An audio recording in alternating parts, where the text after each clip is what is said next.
नमस्कार, मैं हूं आपके साथ राखी लांबा और आप देख रहे हैं न्यूज एक्सप्रेस। लोकसभा का मतदान समाप्त होने के बाद अब भाजपा छोड़ अन्य प्रत्याशियों को ईवीएम में गड़बड़ी का भय सता रहा है और ये डर सबसे ज्यादा मध्य प्रदेश के मुरैना में सामने आया।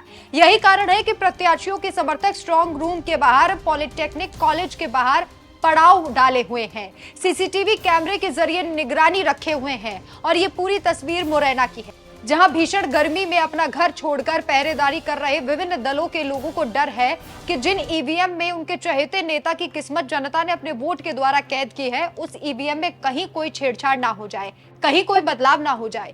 यही कारण है कि ये पहरेदारी की जा रही है। कांग्रेस प्रत्याशी समर्थक और उनके छोटे भाई टिंकू उर्फ नरेंद्र सिकरवार ने यहाँ मोर्चा संभाल रखा है।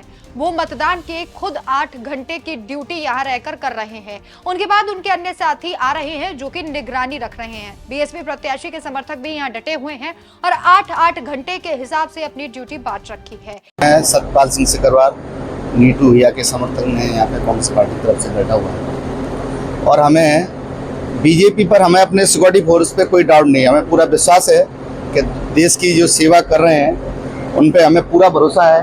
उनकी निगरानी में सुरक्षा, पूरी सुरक्षा से हमें पूरा उन पर विश्वास है। पर हमें बीजेपी के चाल और चरित्र चेहरा पे विश्वास नहीं है। बीजेपी पार्टी कुछ भी प्रशासन अधिकारियों पर दबाव डाल के या कुछ भी गड़बड़ करवा सकती है, क्योंकि उन्हें पता है वो बौखला रहे हैं, हार रहे हैं, निश्चित उनकी हार निश्चित है। तो इसलिए हम पूरी शक्ति से और पूरी अपनी ताकत से 4 तारीख तक, जब तक ये काउंटिंग नहीं होगी, जब तक हम निगरानी करेंगे और पूरी ईमानदारी से यहाँ पे बैठे रहेंगे। और हम प्रशासन का भी वैसे काफ़ी सहयोग मिल रहा है, पर हमें बीजेपी पर बिल्कुल कतई विश्वास नहीं है भैया। इसलिए हम जब तक काउंटिंग नहीं हो जाती तब तक यहाँ पे लगातार पहरा देते रहेंगे और बैठे रहेंगे।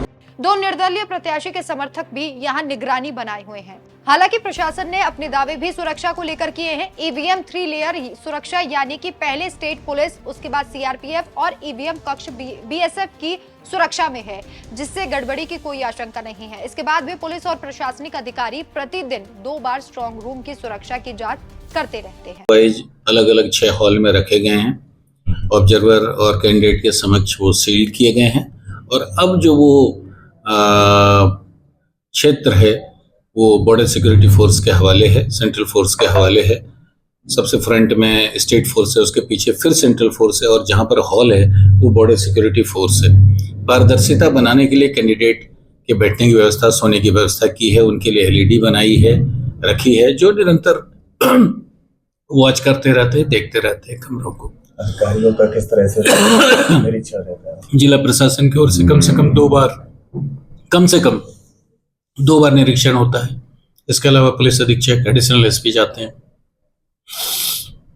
हाँ, अधिकारी आते हैं बीच में, कलेक्टर साहब भी आते हैं, एडीएम साहब भी आते हैं, एसडीएम मैडम भी आती हैं, बीच में और भी अधिकारी आते हैं। हम 8-8 घंटे की ड्यूटी कर करके इसमें पहरेदारी कर रहे हैं ईवीएम की और लगातार मॉनिटरिंग कर रहे हैं उसकी एलईडी पे। क्या डाउट क्या है? डाउट बीजेपी के ये सर, बीजेपी का शासन है, प्रशासन है, सब उनके है, तो सुरक्षा तो अपने को स्वयं ही करनी पड़ेगी। आपको बता दें, ये खबर मुरैना से हमारे संवाददाता संतोष शर्मा ने हमें भेजी है। नमस्कार।